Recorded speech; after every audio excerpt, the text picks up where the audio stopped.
एक बात नहीं समझ पा रहा हूँ कि पहले की सरकार के समय 1962, 1965, 1972 की भीषण लड़ाइयाँ हुई। देश पोलियो, प्लेग, हैजा, टीबी जैसी भयंकर महामारी की चपेट में आया, लेकिन सभी का मुफ्त में इलाज हुआ। मुफ्त में पूरे देश का टीकाकरण हुआ। लोगों ने उन सरकारों पर खरबों के घोटाले के आरोप लगाए। कहा गया कि काला धन विदेशों में भेजा गया।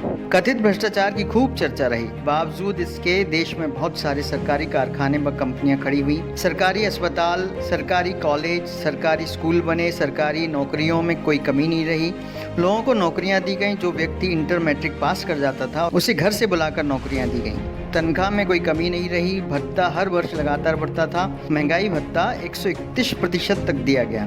सबसे अधिक वेतन वृद्धि छठे वेतनमान में मिली। सरकारी कर्मचारियों को पेंशन दिया जाता था। देश की जीडीपी 10% से ऊपर थी। आखिर तमाम घोटाले और भ्रष्टाचार से घिरी सरकारें यह सब कैसे कर लेती थी, जो दिव्य महापुरुष की सरकार नहीं कर पा रही है? जबकि वे विदेशों से काला धन वापस ले आए।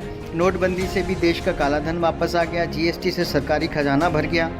आपातकालीन परिस्थितियों के लिए रिजर्व बैंक में जमा पैसा निकाल लिया गया। फिर पता नहीं क्यों 18-18 घंटे काम करने वाले प्रधानमंत्री के सामने सरकारी संपत्तियां बिक गईं और दिव्य महापुरुष की सरकार नौकरियां, वेतन भत्ते, पेंशन नहीं देकर किसान, मजदूर और आम नागरिकों को सिर्फ टेंशन ही दे रही है। कोई युद्ध नहीं हुआ, जीडीपी माइनस में चल रही है, सभी की नौकरियां चली गईं, फिर भी साहब ने सभी एनजीओ, उद्योगपतियों और देश के नागरिकों से पीएम केयर फंड में पैसा जमा करवा लिया। उस पैसे से क्या कार्य हुआ, किसी को नहीं पता। देश में बड़ी अजीब स्थिति बनी है। अगर कोई सवाल कर रहा है तो उसको पाकिस्तानी या देशद्रोही बोला जा रहा है। मेरे ख्याल से उन युवाओं को तो अब कम से कम अब जाग जाना चाहिए जो पढ़े लिखे होने का दम्भ भरते हैं।